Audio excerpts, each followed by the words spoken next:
মহিলা প্যান্ডেলের শাশুড়িরা ছেলের বউয়ের উপর রাগ করে না। আপনার অনেক অভিজ্ঞতা আছে, বৌমার কোন অভিজ্ঞতা আছে? নতুন এক্সপেরিয়েন্স নাই।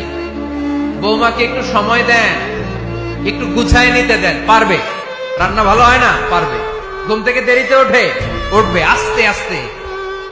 আপনাদের সাথে মানায় চলতে পারে না, পারবে, সব পারবে। আপনিও একদিন পারতেন না। আপনি যখন প্রথম বৌমা হয়ে গেছিলেন ওই কথাগুলো খেয়াল করেন, আপনার দিনগুলো তখন কেমন কেটেছিল। এজন্য পাড়াডা গায়ের শাশুড়ি আম্মারা বৌদের উপর জুলুম করেন না, অত্যাচার করবেন না। অনেক শাশুড়ি আছে পান থেকে চুন খসলে বদদোয়া দেয় বৌমারে, আছে না নাই? কিন্তু এটা কল্পনা করে না যে এটা আমার নিজের পেটে ধরা ছেলের বউ। এই মেয়ের বদদোয়া দিলে তো আমার ছেলের পরিবারের ক্ষতি, আমার নাতি নাতনিদের ক্ষতি। এই কমন যোগ বিয়োগটা বুঝে না। কষ্ট দিবেন না বৌমাকে, খেয়াল রাখবেন। আপনি যদি আপনার বৌমাকে কষ্ট দেন, আপনার নিজের মেয়েটাও বৌমা হয়ে আরেক বাড়িতে যাবে, সেও সেই একই কষ্টগুলো পাবে। এগুলো যখন আপনারে শোনাবে তখন আপনি শান্তিতে থাকতে পারবেন না। চিল্লায় বলেন ঠিক কিনা? পারবেন না আপনি শান্তিতে থাকতে। নিজের মেয়ে সকাল 11টায় ওঠে, ওইটার দোষ নাই, বৌমা কেন উঠলো না, ঝামেলা আছে না নাই? এটা করবেন। এবার বৌমারা, এই যুগের মেয়েরা, পাড়াডগারের বৌমারা যারা আছেন, বউ আহা, খবরদার শাশুড়ির সাথে বেয়াদবি করেন না, বেয়াদবি করবেন না। শাশুড়ি আপনার মায়ের মতো। কিসের মতো? আপনি আপনার বাড়ি ছেড়ে নতুন বাড়িতে আসছেন, এটাই আপনার বাড়ি। বৌমারা খেয়াল করে শোনেন, আপনার মা ছেড়ে আপনি আসছেন, এই মহিলাই আপনার মা। বাবা ছেড়ে দিয়ে আসছেন, এই শ্বশুরই আপনার বাবা। আজকে আপনার শাশুড়ির সাথে আপনি যা যা করবেন, আপনার শেষ বয়সে আপনার নিজের ছেলেটারে যখন বিয়ে দিবেন, আপনার ছেলের বৌমাও আপনার সাথে তা তাই করবে। টিট ফর ট্যাট, ইট্টি মারলে পাটকেনটি খেতে হয়, ঠিক কিনা? আজকে আপনার শাশুড়ি আম্মার সাথে যে আচরণ করবেন, আপনি যখন বয়স্ক হবেন আপনার ছেলের বউ এসে আপনার সাথে ওই আচরণই করবে। জমা থাকবে ওইটা, কারণ প্রকৃতির একটা মাইর আছে, ওইটা আসল মাইর। The nature has its own return. প্রকৃতির খেলা বড় খেলা। একদিন আপনার বউমা ওইটা আপনারে ফেরত দিবে, সুদে আসলে, ঠিক কিনা? এজন্য খবরদার, খবরদার। শাশুড়ির দোয়া নেন, পাশে আম্মা নাই, এটা আপনার আম্মা। বৌমারা কি করে আপনারা শাশুড়িদের মন জয় করবেন, আমি খুব সহজে আপনাদেরকে শিখাই দিচ্ছি।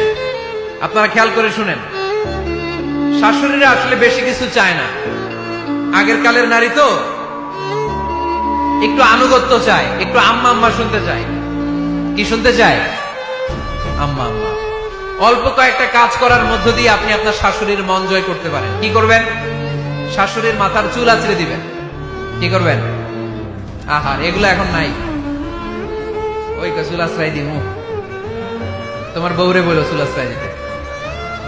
তো বৌমারা আপনারা শাশুড়ি আম্মার মাথার চুল আঁচড়ে দিবেন, মাথার চুলে তেল দিয়ে দিবেন, দেখবেন খুশি হয়ে যাবে, খুশি হয়ে যাবে। প্রেশারটা মেপে দিবেন, একটু ডায়াবেটিক্সের ওষুধ খেলো কিনা একটু খোঁজ নিবেন, সকালে হাঁটতে বেরোলো কিনা একটু খোঁজ নিবেন, ওনার কাপড়গুলো একটু আয়রন করে দিবেন। কি খেতে পছন্দ করে মাঝে মধ্যে একটু রান্না করবেন। বাইরে গেলেই আম্মাকে জিজ্ঞেস করুন, আম্মা আপনার কিছু লাগবে কিনা, এগুলো খুব পছন্দ করে। আর বয়স্ক নারীরা, ওনারা ওয়াজ মাহফিল বা ইউটিউবে বক্তাদের আলোচনা শুনতে খুব পছন্দ করে, ঠিক কিনা? আপনার শাশুড়ি যেই বক্তার আলোচনা ভালো, যেই বক্তাদের আলোচনা শুনতে পছন্দ করে, ডাউনলোড করে দিয়ে এই ওয়াজ শোনায় ব্যস্ত রাইখা দেন, আপনি আপনার মতো সময় কাটান, ঠিক কিনা? সহজ সহজ। আরেকটা টিপস, শাশুড়ি আম্মারা নবীদের কাহিনী শুনতে খুব পছন্দ করে, বয়স্ক নারীরা, ঠিক কিনা? নবীদের কাহিনী সম্বলিত বই কিনে দিন, মাঝে মাঝে নিজে এগুলো পড়ে শোনান, নিজেই পড়ে শোনান। মাঝে মাঝে অতীতের কথা জিজ্ঞেস করুন। বয়স্ক নারীরা অতীতের স্মৃতি হাতড়াতে খুব পছন্দ করে। মাথার চুল আঁচড়াতে আঁচড়াতে আপনার শাশুড়িকে জিজ্ঞেস করুন, আম্মা মুক্তিযুদ্ধের সময় আপনার বয়স কত ছিল বলেন তো?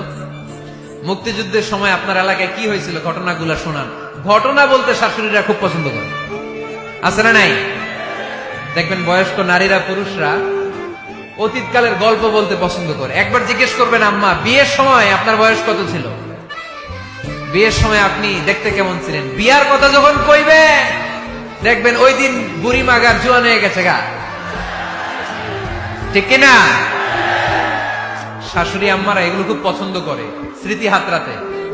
তখন বলবে যে মা, বিয়ের সময় আমার বয়স ছিল মাত্র 12, তোমাদের তো এই সময় দেরি করে বিয়ে হয়, আমাদের বিয়ে হতো অনেক আগে, আমার মাথায় অনেক চুল ছিল, এখন আর নাই, আমি আমার গ্রামে সবচেয়ে সুন্দরী মেয়ে ছিলাম। এগুলো শোনাবে আপনারা। এইভাবে নানাভাবে আপনি চাইলেই আপনার শাশুড়ি আম্মার মন জয় করতে পারেন। এভাবে আস্তে আস্তে যদি আপনার শাশুড়ি আম্মার হৃদয়ে আপনি জায়গা করে নিতে পারেন, দেখবেন আপনার শাশুড়ি আপনার ছাড়া কিছুই বোঝে না। আওয়াজ করে বলতে হবে ঠিক কিনা? তাহলে 9 নাম্বার যে টিপসটা বললাম, সবাই সবাইকে রেসপেক্ট করব, কেউ কারো দোষ খুঁজবো না, শাশুড়ি বৌমাকে নিজের মেয়ের মতো ভাববো, বৌমারা শাশুড়িকে নিজের মায়ের মতো ভাববে, ঠিক কিনা? সর্বশেষ কথা, 10 নাম্বার পয়েন্ট, পরিবারের সবাই সবার জন্য দোয়া করব। রাজি আছেন তো? সবাই সবার জন্য দোয়া করতে রাজি আছেন?